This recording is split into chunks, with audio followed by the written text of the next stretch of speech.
തിരികെ എത്തുന്നു. മുഖ്യമന്ത്രി നേരത്തെ മാധ്യമങ്ങളോട് സംസാരിച്ചിരുന്നു. സാധ്യമായ എല്ലാ മാർഗവും ഉപയോഗിച്ച് രക്ഷാപ്രവർത്തനം നടത്തുന്നു എന്നാണ് പിണറായി വിജയൻ പറഞ്ഞത്. രക്ഷാപ്രവർത്തനത്തിൽ 200 അംഗ സൈനിക സംഘവും ഏഴിമല നാവിക സംഘവും പങ്കെടുക്കുന്നുണ്ട്.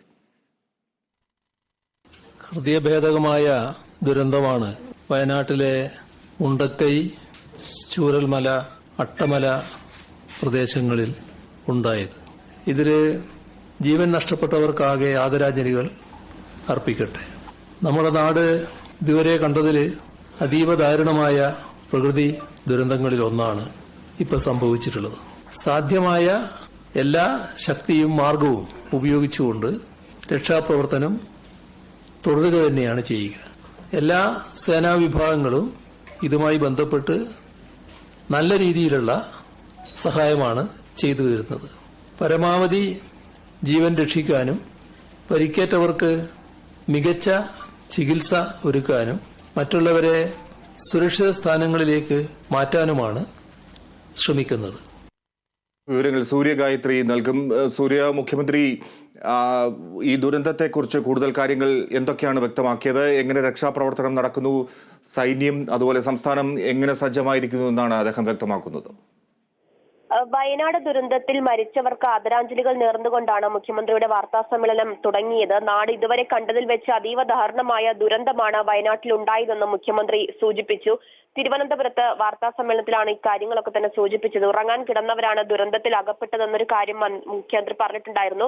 ജീവൻ നഷ്ടപ്പെട്ടവർക്ക് ആദരാഞ്ജലി നേർക്കുകയും ഒപ്പം തന്നെ ഈ സംഭവം നടന്ന സമയം മുതൽ തന്നെ പ്രധാനമന്ത്രി നരേന്ദ്രമോദി, പ്രതിപക്ഷ നേതാവ് രാഹുൽ ഗാന്ധി, അമിത്ഷാ, തമിഴ്നാട് മുഖ്യമന്ത്രി MK Stalin, Bengal governor CV Ananda Bose അടക്കമുള്ളവർ വിവരങ്ങൾ വിളിച്ച് ചോദിക്കുകയും സഹായങ്ങൾ വാഗ്ദാനം ചെയ്യുകയും ഏത് സമയത്തും സഹായങ്ങൾ നൽകാമെന്നൊരു കാര്യം വ്യക്തമാക്കുകയും ചെയ്തു എന്ന് മുഖ്യമന്ത്രി സൂചിപ്പിച്ചിട്ടുണ്ടായിരുന്നു. കൂടാതെ തന്നെ കേരളത്തിലെ പ്രതിപക്ഷ നേതാവും പ്രതിപക്ഷ ഉപനേതാവ് അടക്കമുള്ളവർ ഒരുമിച്ച് നീങ്ങാനുള്ള ഒരു തീരുമാനം എടുത്തതായിട്ടും വകുപ്പുകളുടെ ഒരുമിച്ചുള്ള ഒരു പ്രവർത്തനമാണ്, ഒരു രക്ഷാപ്രവർത്തനമാണ് വയനാട്ടിൽ നടന്നുകൊണ്ടിരിക്കുന്നതെന്ന ഒരു കാര്യവും മുഖ്യമന്ത്രി സൂചിപ്പിച്ചിട്ടുണ്ടായിരുന്നു. 5 മന്ത്രിമാർ വയനാട്ടിൽ പ്രവർത്തനം ഏകോപിപ്പിക്കുന്നുണ്ട്. സൈന്യത്തിന്റെ സഹായമടക്കം സാധ്യമായ എല്ലാം ഒരുക്കിക്കൊണ്ടാണ് ഈ സമയം വരെയും രക്ഷാപ്രവർത്തനം പുരോഗമിക്കുന്നത്. സേനാ വിഭാഗങ്ങൾ സഹായിക്കുന്നുണ്ട്. പരമാവധി ജീവൻ രക്ഷിക്കാനും പരിക്കേറ്റവർക്ക് മികച്ച ചികിത്സ ഉറപ്പാക്കാനുമുള്ള ശ്രമങ്ങളാണ് നടക്കുന്നതെന്നും മുഖ്യമന്ത്രി പറഞ്ഞിട്ടുണ്ടായിരുന്നു. ജില്ലയിൽ ഇതിനോടകം 45 ക്യാമ്പുകളാണ് തുടങ്ങിയിട്ടുള്ളത്. ഈ 45 ക്യാമ്പുകളിലായിട്ട് 3096 പേരെ പാർപ്പിച്ചിട്ടുണ്ടെന്നും മുഖ്യമന്ത്രി അറിയിച്ചിട്ടുണ്ട്. ദുരന്തത്തിൽ നിരവധി പേർ ഒഴുകിപ്പോയി. അതുപോലെ തന്നെ പോത്തുകല്ലിൽ ചാലിയാറിൽ നിന്ന് 16 മൃതദേഹങ്ങൾ കണ്ടെത്തിയിട്ടുണ്ടായിരുന്നു. ഇവിടെ നിന്ന് ശരീരഭാഗങ്ങൾ ഉൾപ്പെടെ കണ്ടെത്തിയിട്ടുണ്ട്. ഇതിനൊക്കെ തന്നെ 18 മൃതദേഹങ്ങൾ ബന്ധുക്കൾക്ക് വിട്ടു നൽകിയെന്നൊരു കാര്യം പറഞ്ഞിട്ടുണ്ട്. ഇതിൽ 34 മൃതദേഹങ്ങൾ ഇതിനോടകം തിരിച്ചറിഞ്ഞിട്ടുണ്ട്. സൈന്യം മുണ്ടക്കൈ മാർക്കറ്റിലെത്തി പരിക്കേറ്റവരെ ഇവിടെ നിന്ന് രക്ഷപ്പെടുത്തിയെന്നും മുഖ്യമന്ത്രി വാർത്താ സമ്മേളനത്തിൽ അറിയിച്ചു. കൂടാതെ വയനാട്ടിലേത് ഹൃദയഭേദകമായ ദുരന്തമാണെന്ന് മുഖ്യമന്ത്രി പറഞ്ഞു. ദേശീയ ദുരന്ത നിവാരണ സേനയുടെ 60 അംഗ ടീം വയനാട്ടിൽ എത്തിയിട്ടുണ്ട്. ഹെലികോപ്റ്റർ വഴിയുള്ള രക്ഷാ ദൗത്യം വീണ്ടും ശ്രമിക്കും. പോസ്റ്റ്മോർട്ടം നടപടികൾ വേഗത്തിലാക്കുന്നതിന് വേണ്ടിയുള്ള നടപടികൾ സ്വീകരിച്ചിട്ടുണ്ട്. കോഴിക്കോട് നിന്ന് അതിനായിട്ട് ഫോറൻസിക് സംഘത്തെ കൂടി നിയോഗിച്ചിട്ടുണ്ടെന്നും ഈ ക്യാമ്പുകളിൽ കഴിയുന്നവർക്കും അതുപോലെ തന്നെ രക്ഷാപ്രവർത്തനത്തിന് നേതൃത്വം നൽകുന്നവർക്കും വെള്ളം നൽകുന്നതിന് വേണ്ടിയിട്ട് 20,000 ലിറ്റർ വെള്ളവുമായിട്ട് ജലവിഭവ വകുപ്പിന്റെ 2 വാഹനങ്ങൾ ദുരന്തമുഖത്തേക്ക് പുറപ്പെട്ടതായും മുഖ്യമന്ത്രി അറിയിച്ചിട്ടുണ്ട്. ഈ ദുരന്തബാധ പ്രദേശമായി പ്രഖ്യാപിച്ച സ്ഥലത്തല്ല ഈ ഉരുൾപൊട്ടൽ ഉണ്ടായതെന്ന് മുഖ്യമന്ത്രി സൂചിപ്പിച്ചു. ഉരുൾപൊട്ടലിന്റെ പ്രഭവ കേന്ദ്രം മനുഷ്യവാസമുള്ള ഒരു ഇടമായിരുന്നില്ല.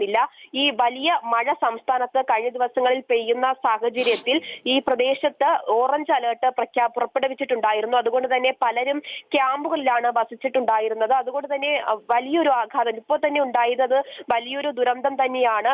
ഈ ക്യാമ്പുകളിലേക്ക് ബാക്കിയുള്ളവർ മാറി താമസിക്കാതെ ഇരുന്നിരുന്നെങ്കിൽ ഇതിലും വലിയ ആഘാതം ദുരന്തത്തിന് ഉണ്ടാകുമായിരുന്നു എന്നൊരു കാര്യം മുഖ്യമന്ത്രി സൂചിപ്പിച്ചിട്ടുണ്ടായിരുന്നു.